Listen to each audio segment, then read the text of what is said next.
Bapa untuk kasih karunia dan anugerah-Mu yang boleh kami terima di sore hari ini. Kami percaya kami boleh ada di sore hari ini, dalam malam hari ini Tuhan, semuanya adalah karena karunia-Mu, kasih-Mu dalam kehidupan kami. Dan saat ini Tuhan, kami mau buka hati untuk kebenaran firman-Mu. Kami serahkan ibadah malam hari ini dalam tuntunan pimpinan Roh Kudus. Tuhan berkati setiap hati yang mendengar dan setiap lidah yang menyampaikan kebenaran firman Tuhan. Untuk kami boleh diberikan hikmat dan pengertian, untuk kami dikuatkan dan dimampukan untuk melakukan setiap kebenaran firman-Mu. Kami mau belajar firman Tuhan sore hari ini Tuhan, dan kami siap untuk menerima kebenaran-Mu. Hanya di dalam nama Tuhan Yesus Kristus kami berdoa dan mengucap syukur. Haleluya. Amin.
Shalom, selamat malam warga kerajaan, Bapak Ibu semuanya.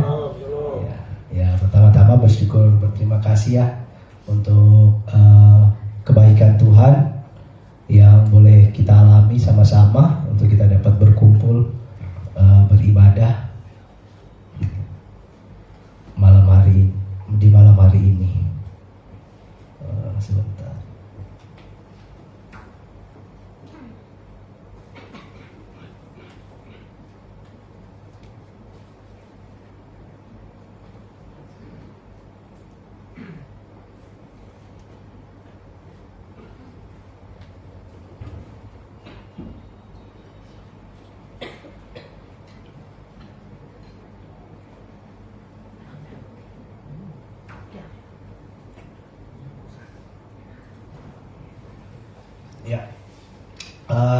Pertama-tama juga saya mengucapkan terima kasih ya buat pastor untuk masih diberikan kesempatan melayani di gereja yang walaupun memang di awal tahun ini kemarin saya sempat informasi ke pastor untuk minta izin untuk setiap pelayanan, mungkin saya belum bisa melayani karena ada sesuatu dan lain hal, dan ternyata masih diberikan kesempatan, dan saya percaya ini rencana Tuhan ya. Artinya jika Tuhan berkenan, jika Tuhan merencanakan, walaupun manusia berusaha menghindar, pasti tetap Tuhan akan bawa kepada tujuannya. Nah, saya bersyukur ini pertama kali lagi di tahun ini saya melayani, dan mungkin bisa jadi hari-hari terakhir melayani di gereja ini. Ya, jadi pertama-tama kita bersyukur malam hari ini saya sungguh bersyukur bisa bersama-sama lagi dengan Jemaat GBI Roh Karawaci. Untuk tema renungan hari ini ialah berdamai dengan Allah. Masih di dalam tema bulanan kita, yaitu Walking in Reconciliation. Nah, untuk minggu ini temanya ialah Reconciliation with God, atau berdamai dengan Allah. Oke, untuk ayat daripada tema ini terambil di dalam 2 Korintus 5 ayat 20. Tetapi saya tidak akan membaca. Bisa ditampilkan Ben ayatnya? Kita langsung aja. 2 Korintus 5 ayat 20 dalam versi firman Allah yang hidup. Nah, dikatakan begini: kami adalah duta-duta Kristus Allah memakai kami untuk berbicara kepada saudara. Kami mohon seolah-olah Kristus sendiri yang memohon kepada saudara, supaya saudara menerima kasih yang ditawarkan Kristus kepada saudara-saudara. Amin. Ya. Jadi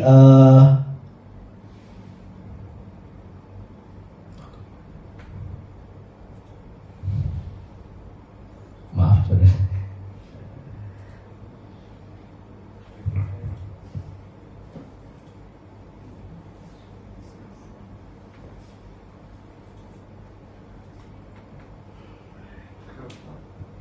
Tampilan saya ternyata ketutup tadi begitu sharing ke ya.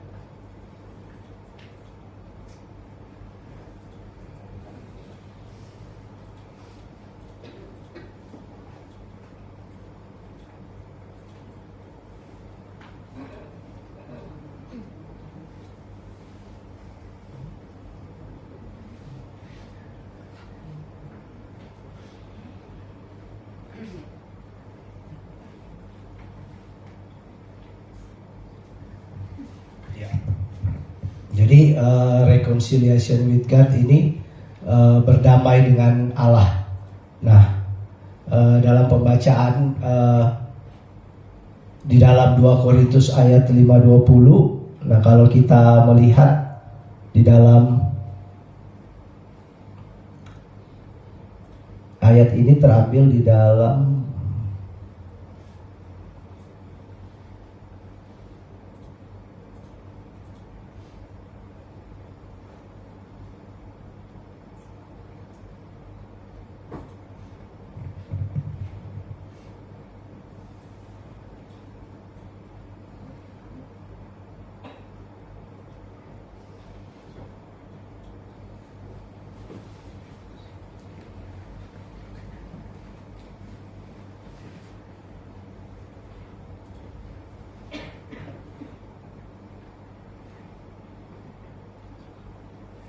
ya, dalam ayat ini terambil di dalam pembacaan perikop dengan judul pelayanan pendamaian. Nah, kalau kita membaca secara keseluruhan di dalam perikop dalam 2 Korintus 5 ini mulai dari ayat 11 sampai 20, di situ kita akan melihat bahwa ini merupakan pesan-pesan daripada hamba-hamba Tuhan yang menyampaikan kepada jemaat di Korintus bagaimana mereka melakukan pelayanan pendamaian di tengah-tengah jemaat. Nah, di tengah-tengah jemaat. Nah, pelayanan pendamaian ini bukan artinya pelayanan pendamaian ini bukan merupakan satu pelayanan pendamaian biasa, karena itu merupakan tugas yang Tuhan berikan, merupakan amanat agung yang Tuhan berikan bagi murid-muridnya pada saat itu sebelum Tuhan Yesus berangkat ke sorga. Bagaimana Tuhan mau murid-muridnya untuk memberitakan kabar baik, memberitakan Injil kepada sesama, agar mereka boleh menerima pendamaian dengan Allah. Nah, seperti yang kita tahu bahwa manusia diciptakan Tuhan ini serupa dengan segambar dengan Tuhan. Dan dari awal penciptaannya, manusia diciptakan untuk mengelola, menjaga, dan memelihara bumi. Nah, adapun dalam perjalanannya,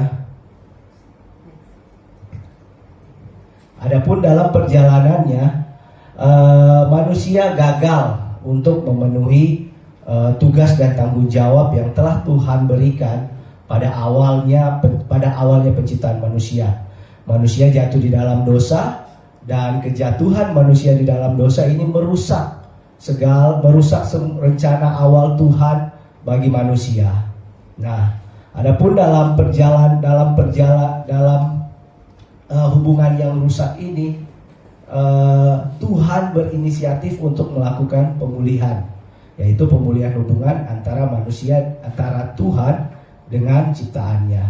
Nah, seperti yang kita tahu di dalam kebenaran firman Tuhan bahwa pemulihan hubungan antara manusia dengan ciptaannya itu tidak bisa dilakukan oleh manusia, tidak bisa dilakukan oleh manusia dengan cara apapun, entah baik dalam perbuatan yang baik, dalam kesalehan, dalam segala sesuatu tidak ada ya. Tidak ada yang dapat memulihkan. Ini hanya dapat berlaku ketika Tuhan sendiri mau datang untuk mau memulihkan hubungan tersebut melalui kedatangan Tuhan Yesus Kristus sebagai manusia untuk menjadi korban keselamatan, untuk menjadi juru selamat bagi setiap manusia, sehingga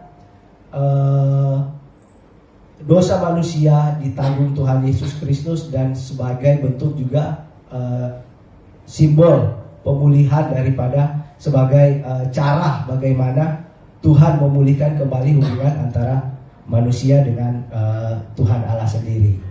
Nah, hubungan manusia dengan Tuhan ini telah rusak oleh dosa.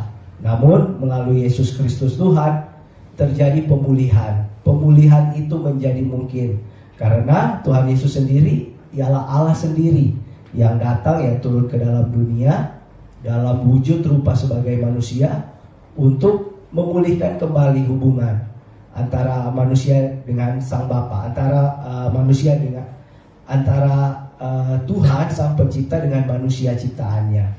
Dan ketika kita menerima Yesus Kristus sebagai Tuhan, ketika kita menerima keselamatan yang daripada Tuhan Yesus Kristus, itu kita menjadi ketika kita menerima Yesus Kristus, itu kita menjadi anak-anak Tuhan. Bukan hanya pemulihan hubungan yang terjadi, tetapi identitas kita diubahkan. Kita menjadi duta-duta besar kerajaan Allah di dalam dunia ini, dan untuk dalam tugas untuk menyampaikan pesan-pesan perdamaian kepada dunia. Nah, pesan-pesan perdamaian bagi dunia, sebagaimana yang kita tahu ketika kita menerima keselamatan yang harganya, keselamatan yang merupakan harga yang mahal, yang telah dibayar oleh Yesus Kristus, yang telah lunas dibayar di kayu salib, maka bagaimana kita mau meresponi hal tersebut? Bagaimana kita mau meresponi hal tersebut? Bagaimana kita mau menerima selain menerima karya keselamatan Tuhan melalui Yesus Kristus dalam kehidupan kita? Nah, namun dalam hal ini ada beberapa hal yang perlu kita lihat, yang dapat dilihat sesuai tema tentang pemulihan hubungan dengan Tuhan. Kalau di dalam renungan hari ini ada beberapa hal. Yang pertama, pemulihan hubungan dengan Tuhan mengubahkan kita. Pemulihan hubungan dengan Tuhan melalui Yesus Kristus mengubahkan kehidupan kita. Kita bukan lagi menjadi manusia yang berdosa, tetapi kita menjadi manusia yang menerima keselamatan daripada Tuhan untuk melakukan, untuk menjadi, untuk sebagai utusan-utusan Tuhan di dalam dunia ini. Nah, oleh karena itu rekonsiliasi with God, menerima rekonsiliasi with God, berdamai dengan Allah melalui pemulihan hubungan melalui Yesus Kristus Tuhan, akan menjadikan kita sebagai duta-duta besar kerajaan Allah, yang tentunya untuk mengembalikan tujuan Tuhan yang dari awal mula ketika kita diciptakan, yaitu kita diciptakan sesuai dengan sesuai gambar dan rupa Tuhan. Bagaimana kita diperintahkan untuk mengelola, menjaga di bumi ini. Nah, itu dikembalikan, tujuan kita dikembalikan. Nah, oleh karena itu identitas kita berubah. Kita bukan lagi menjadi manusia, bukan menjadi manusia seperti di dunia ini. Artinya bukan berubah secara langsung, maksudnya dari identitas kita berubah, bahwa ketika kita menerima Yesus Kristus Tuhan, kita tahu kita ini adalah anak-anak Allah. Dan anak-anak Allah tentunya sebagai anak-anak Allah kita hidup sesuai dengan apa yang Tuhan kehendaki tentunya. Nah, dengan apa kita hidup sesuai yang Tuhan kehendaki? Dengan kebenaran firman Tuhan, dan tentunya dengan kita belajar daripada teladan-teladan Kristus, cara hidup Kristus, apa yang Kristus lakukan di dalam dunia ini. Nah, seperti itu untuk kita dapat hidup, untuk kita meresponi setiap karya keselamatan, setiap pendamaian yang telah Tuhan Yesus kerjakan bagi kita dengan Sang Pencipta, bagi kita dengan Bapa. Nah, sebagai seorang wakil-wakil kerajaan Allah, sebagai seorang duta-duta besar kerajaan Allah yang Tuhan utus di dalam dunia ini, itu artinya kita tidak lagi mewakili diri kita sendiri. Kita tidak lagi mewakili manusia dunia kita di dalam dunia ini. Artinya kita tidak boleh hidup sembarangan lagi, semena-mena lagi, maksudnya sesuai dengan keinginan kita, tetapi kita hidup sesuai dengan apa yang kita wakili. Kalau kita sebagai duta-duta besar kerajaan sorga, maka kita hidup di dalam nilai-nilai budaya kerajaan sorga. Nah, mungkin kita tahu ya, kalau lebih jelasnya itu seperti duta besar negara. Nah, duta besar negara, misalnya duta besar negara Indonesia di Malaysia. Nah, itu mempunyai tempat perwakilan tersendiri, mempunyai kebijakan tersendiri, dan tentunya duta besar itu bukan duta besar itu tinggal di Malaysia, namun dia merupakan orang Indonesia yang merepresentasikan negara Indonesia. Jadi setiap budaya, jadi orang-orang kalau di Malaysia mau lihat gimana sih budaya Indonesia, bagaimana sih orang Indonesia, nah mereka dapat melihat melalui perwakilan-perwakilan yang ada di negara tersebut. Jadi seperti itu. Nah, kita ini manusia yang ada di dalam dunia, yang Tuhan utus di dalam dunia, yang telah menerima Tuhan Yesus menjadi duta-duta besar. Kita hidup bukan mewakili diri kita sendiri lagi, tetapi kita hidup untuk mewakili siapa yang mengutus kita, yaitu kita hidup mewakili Yesus Kristus yang telah menebus, yang telah memilih kita, yang telah menyelamatkan kita. Oleh karena itu kita dipilih, kita diutus untuk menyampaikan pesan pendamaian kepada dunia. Kembali lagi kepada pesan amanat agung. Ketika Tuhan Yesus terangkat ke sorga, sangat jelas ya dalam amanat agung itu dikatakan, pergilah dan baptislah, jadikanlah semua bangsa dan baptiskan mereka serta ajarkan. Jadi ada tindakan yang harus kita lakukan di dalam dunia ini, bukan artinya ketika kita menjadi kita terima keselamatan, kita hidup di dalam kasih anugerah Tuhan. Nah, kita hidup biasa-biasa seperti orang-orang dunia pada umumnya. Kita tidak menghidupi budaya-budaya kerajaan sorga. Nilai-nilai kehidupan kita, nilai-nilai kehidupan sendiri. Tidak seperti itu. Tuhan mau kita yang diutus, kita yang telah mengalami pendamaian dengan Tuhan, menjadi duta-duta kerajaan untuk menyampaikan pesan-pesan pendamaian kepada dunia. Yang kepada dunia dulu dan kepada sesama, orang-orang yang Tuhan percayakan di sekitar kita. Nah, sebagai duta-duta besar kita kan harus mencerminkan nilai-nilai kerajaan Allah dan mengajak orang lain untuk hidup di dalam kehendak Tuhan. Untuk hidup di dalam kehendak Tuhan. Ada di ayat Filipi 3 ayat 20. Kan ya ini. Jadi dijelaskan bahwa kita ini yang menerima Yesus Kristus bukan lagi hidup menurut keinginan kita, bukan lagi kita memiliki kewarganegaraan.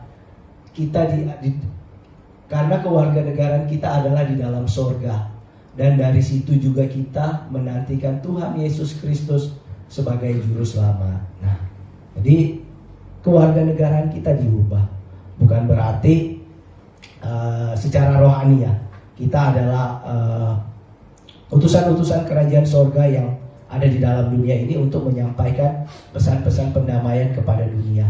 Nah, bagaimana kita menyampaikan pesan-pesan pendamaian kepada dunia? Ya, mulai dari cara hidup kita, mulai dari bagaimana kita boleh menjadi berkat bagi sesama.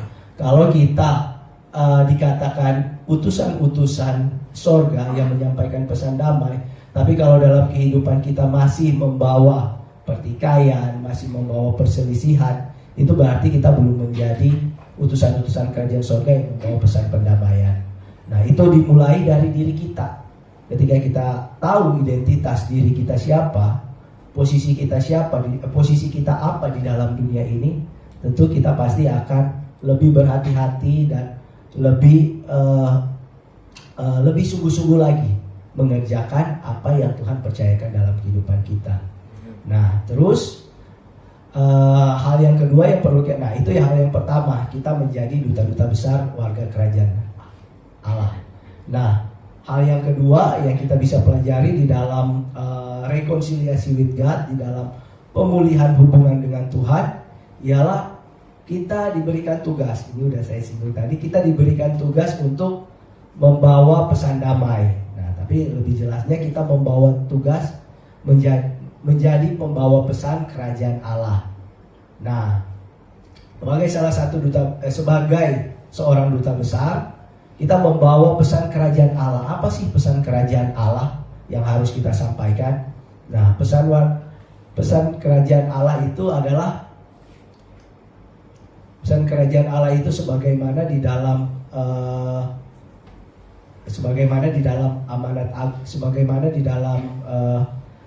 pesan kerajaan Allah itu ialah untuk memberitakan Injil, membawa kabar baik tentang karya keselamatan Tuhan Yesus Kristus, tentang berita pembebasan, kemerdekaan yang berasal daripada Tuhan, serta pengampunan Allah. Nah, terkadang manusia pada umumnya kita ketika telah mengalami sesuatu hal yang biasanya terjadi percecokan, perselisihan, biasa akan terjadi satu suasana yang aneh lah, bisa jadi salting, bisa jadi gimana, cenderung menjauh ketika ada hal sesuatu perselisihan atau permasalahan, cenderung menjauh. Nah, ini juga terjadi di ketika manusia jatuh di dalam dosa.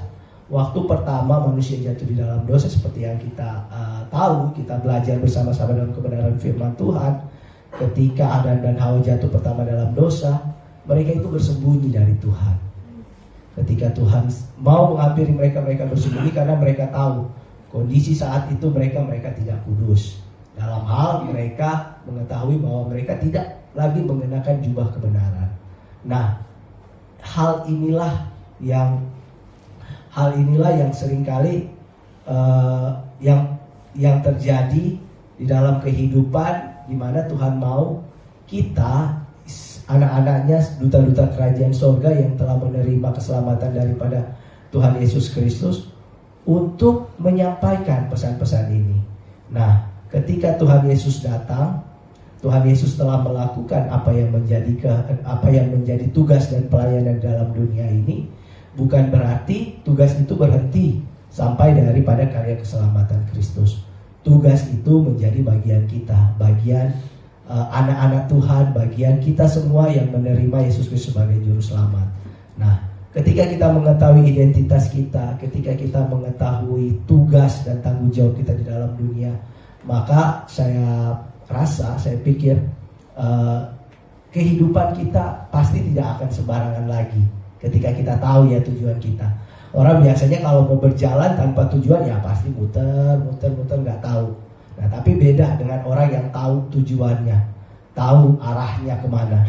Dia pasti akan berjalan dan bahkan biasanya disesuaikan dengan waktu ataupun target yang ditentukan. Nah, seperti itu. Kita perlu tahu tugas kita agar kita tidak hidup lagi agar kita tidak hidup lagi sembarangan, agar kita tidak hidup lagi semau kita, tetapi kita hidup untuk kemuliaan nama Tuhan. Nah, di dalam Matius 28 ayat 19 sampai 20 dikatakan begini. Nah, ini yang tadi amanat agung.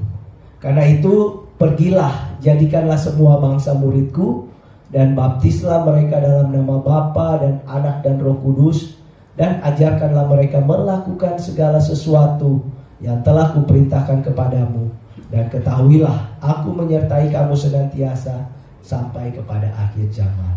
Amin. Ya, jadi tugas kita bukan hanya pergi memberitakan kabar baik, pergi memberitakan pesan pendamaian, tetapi di situ juga ada ajarkanlah. Nah, ajarkanlah ini itu lebih ditekankan kepada kita yang telah hidup harus menjadi teladan. Jadi teladan dalam hidup kita sehingga orang lain bisa melihat pesan pendamaian itu. Kita sebagai anak-anak Allah, sebagai duta-duta besar kerajaan Allah, ada damai sejahtera, ada sukacita, ada iman di dalam Yesus Kristus. Nah, jadi bukan hanya sekedar menyampaikan, tetapi kita harus lebih dahulu menghidupi kebenaran firman Tuhan, sehingga ketika kita menyampaikannya, orang lain dapat melihat buah-buahnya, nilai-nilai kehidupan kita, dan itu akan menjadi contoh, menjadi berkat bagi mereka. Sebagaimana kita meneladani Yesus Kristus, meneladani nilai-nilai kehidupan Kristus, begitulah harusnya itu terus menerus, dan bahkan dari generasi ke generasi, dan terus sampai dengan akhir zaman.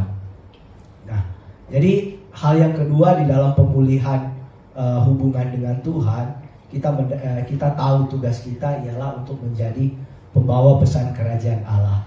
Nah, hal yang ketiga di dalam pemulihan hubungan dengan Tuhan ini ialah ada pesan yang nyata. Bagaimana pesan yang nyata itu di dalam pemulihan hubungan dengan Tuhan, itu pesannya ialah berdamailah dengan Tuhan. Kita tahu bahwa dari awalnya manusia telah jatuh dalam dosa, dan seluruh dunia ini berdosa.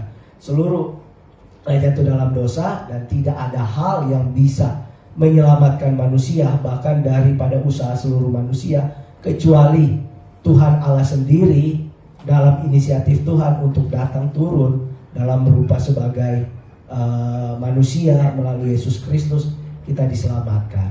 Nah, pesan yang mau disampaikan untuk kepada dunia, kepada orang-orang di sekitar kita, ialah berdamailah dengan Allah. Karena hubungan yang rusak, hubungan yang terputus dengan Sang Pencipta, dengan Allah Bapa, itu akan menyebabkan kehilangan damai sejahtera, akan menyebabkan kita berjalan sendiri di luar atau tanpa pemeliharaan Tuhan. Namun ketika kita berdamai dengan Allah melalui iman kepada Yesus Kristus Tuhan, maka kita akan mengalami pemulihan dari hal-hal tersebut. Artinya kita boleh menerima kasih karunia Tuhan, kita boleh melihat, merasakan dan mengalami pemeliharaan Tuhan dalam kehidupan kita, dan bahkan Tuhan sendiri yang akan memenuhi segala kebutuhan kita.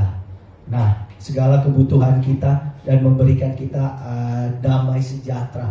Kalau di dalam kebenaran firman Tuhan dikatakan damai sejahtera yang melampaui segala akal. Nah, damai sejahtera inilah yang memampukan kita untuk berjalan di dalam dunia ini, dalam iman kepada Yesus Kristus, damai sejahtera Tuhan. Karena tentunya seperti yang kita tahu bahwa selama kita masih hidup, selama kita masih di dalam dunia ini, pasti akan ada tantangan, pasti akan ada pergumulan, pasti akan ada proses, pasti akan ada rintangan-rintangan.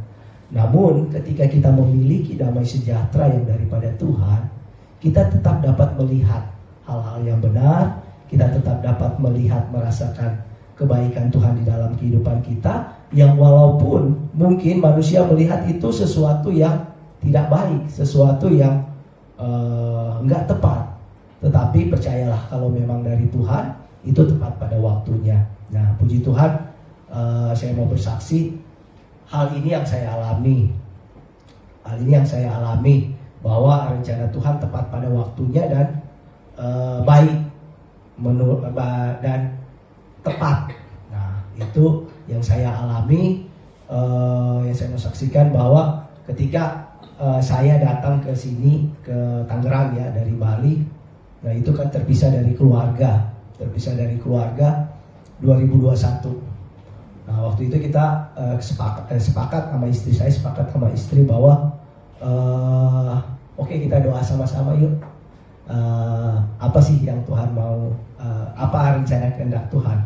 Apakah saya yang ikut istri pulang ke Manado, atau istri yang ikut saya ke Tangerang? Nah, puji Tuhan dengan berjalannya waktu itu baru Tuhan jawab akhir-akhir tahun ini, Pastor. 4 tahun kita doa sama-sama, karena doa masing-masing tapi tetap doanya sama. Kalau berdoanya masing-masing, saya sih masih berdoakan, nggak tahu kalau tapi saya yakin sih masih mendoakan juga. Tuhan jawab sekarang, dan Tuhan jawab tepat pada waktunya, dengan perjalanan waktu. Istri juga ternyata udah nggak bisa kesini, akhirnya jawabannya saya yang harus balik. Nah, segala macam persoalan terjadi di dalam proses 4 tahun ini, dan bahkan tahun kemarin saya ada sedikit masalah di project, di perusahaan, karena saya menangani project pembangunan, ada beberapa masalah. Akhirnya diusulkan sama manajemen untuk diminta pensiun dini. Pensiun dini. Padahal umur saya belum masuk usia pensiun, cuma karena masa kerja saya udah di atas 20 tahun, jadi ditawarkan. Pikir-pikir, berdoa, ini jawaban Tuhan, dan terjadilah sampai sekarang saya dapat itu. Jadi Tuhan siapkan semua tepat pada waktunya, bukan hanya waktu yang tepat, tetapi segala sesuatu. Nah, mungkin kalau teman-teman, rekan-rekan saya yang ada di perusahaan melihat, kamu keluar karena ada masalah, tapi sebenarnya bukan masalah, karena terbukti setelah investigasi nggak ada masalah sama saya. Masalahnya ada di prosedur, jadi ada pelaksanaan di lapangan. Nah, itu pun bukan dari saya, tetapi itu dari pihak vendornya. Nah, jadi saya bersyukur bahwa rencana Tuhan itu tepat. Nah, seperti yang saya sampaikan sebelumnya, kalau memang Tuhan udah rencanakan bagi kita, mau kita lari kemana pun pasti Tuhan bawa. Sama seperti ini, Pastor, nanti lagi ya, tahun ini saya belum pelayanan, tapi Tuhan kasih kesempatan. Nah, ini yang saya mau bagikan. Jadi mari dengan tema sore hari ini kita belajar berdamai dengan Tuhan. Kita tahu tugas kita, dan membawa pesan damai bagi dunia ini, membawa pesan damai untuk membawa pesan untuk berdamailah dengan Tuhan. Karena terkadang kita sulit kalau kita mengalami sesuatu hal yang berat. Terkadang kita kalau kita hanya melihat masalahnya, kita akan sulit melaluinya, akan lebih berat. Tetapi percaya, kalau kita berdamai dengan Tuhan, kita yang telah menerima pendamaian dengan Tuhan melalui Yesus Kristus, kita akan diberikan damai sejahtera. Bukan hanya pemeliharaan, tapi damai sejahtera untuk kita bisa melihat. Kadang kalau kita melihat dengan mata jasmani, nggak ada pintu yang terbuka, tapi padahal Tuhan siapkan yang terbaik bagi kita. Tinggal Tuhan mau kita ikuti prosesnya. Karena kalau kita udah siap, pasti Tuhan akan memberikan. Ketika kita belum siap, pasti Tuhan akan menahan. Tuhan akan melihat waktu yang tepat. Nah, tinggal bagaimana kita mau ikut proses Tuhan atau enggak. Jadi pesan, jadi yang perlu kita, yang dapat kita lakukan di dalam kehidupan kita, di dalam reconciliation with God, yang kita dapat ialah pertama, kita menjadi duta-duta besar kerajaan Allah. Kita bukan lagi hidup menurut keinginan kita, menurut ego kita, tetapi kita hidup menurut apa yang Tuhan katakan, apa yang Tuhan mau, apa yang Tuhan kehendaki. Nah, yang kedua, kita mendapat tugas untuk menyampaikan pesan perdamaian melalui orang-orang di sekitar kita, bagi sesama kita. Bukan hanya memberitakan, bukan hanya mengajak, bukan hanya membawa, tetapi mengajarkan. Mengajarkan artinya kita lebih dulu yang hidup, kita lebih dahulu menghidupi kebenaran firman Tuhan, hidup kebenaran dalam firman Tuhan, sehingga nilai-nilai itu boleh keluar dan menjadi budaya dalam kehidupan kita yang membawa orang-orang untuk datang kepada Tuhan. Nah, terus yang ketiga, dalam pesan ini kita membawa pesan kerajaan Allah, yaitu berdamai dengan Tuhan. Karena tugas kita, dunia ini setelah jatuh dalam doa, hubungan dengan Tuhan telah rusak, hilang damai sejahtera. Oleh karena itu, kita sebagai duta-duta kerajaan Allah yang ada di dalam dunia ini mempunyai tugas untuk membawa pesan agar setiap orang boleh berdamai dengan Allah. Mereka boleh mengenal Tuhan, boleh mengalami pemulihan, boleh mengalami damai sejahtera, serta pemeliharaan daripada Tuhan. Dan kita percaya ketika kita memberitakan pesan Allah kepada dunia, yaitu berdamailah dengan Tuhan, maka kita akan hidup di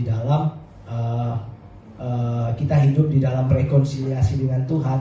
Maka kita akan menikmati segala berkat-berkat yang terbaik yang Tuhan berikan dalam yang baik, yang bahkan berkat-berkat surga dan pemeliharaan Tuhan yang luar biasa dalam kehidupan kita.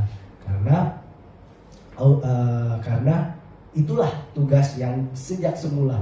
Jadi kembali lagi, kalau pastor bilang memang dari semula Tuhan menciptakan dengan tujuan jadi itu kita dikembalikan. Jadi dalam Alkitab itu menciptakan tujuan Tuhan dari mula, dan perjalanannya manusia jatuh dalam dosa, Tuhan Yesus menebus sebagai inisiator ya, dan kembali lagi kepada tugasnya dari tugas awal penciptaan manusia untuk membawa pesan-pesan damai untuk hidup di dalam rancangan dan kehendak Tuhan. Jadi mari kita sebagai warga kerajaan Allah mau terus berkomitmen, mau terus berusaha untuk melaksanakan tugas kita sebagai pembawa pesan damai, dan membawa pesan damai kepada dunia ini, bahwa perdamaian dan keselamatan dari Allah, membawa pesan-pesan damai dan keselamatan yang dari Allah melalui Yesus Kristus Tuhan. Amin. Ya. Terima kasih.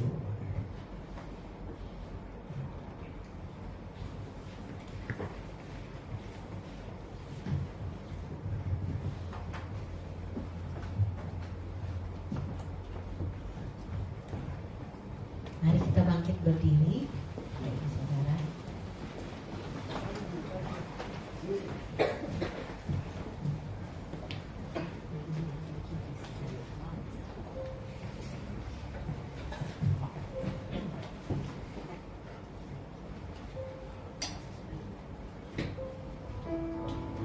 Kita mau sama-sama mendeklarasikan pengakuan iman kita. Aku percaya kepada Allah, Bapa yang Maha Kuasa, Khalik langit dan bumi, dan kepada Yesus Kristus, Anaknya yang tunggal Tuhan kita, yang dikandung dari Roh Kudus, lahir dari anak darah Maria, yang menderita sengsara di bawah pemerintahan Pontius Pilatus, disalibkan, mati dan dikuburkan, turun ke dalam kerajaan maut, pada hari yang ketiga bangkit pula dari antara orang mati, naik ke surga, duduk di sebelah kanan Allah Bapa yang Maha Kuasa, dan dari sana Ia akan datang untuk menghakimi orang yang hidup dan yang mati. Aku percaya kepada Roh Kudus, gereja yang kudus dan am, persekutuan orang kudus, pengampunan dosa, kebangkitan tubuh, dan hidup yang kekal. Amin. Silakan.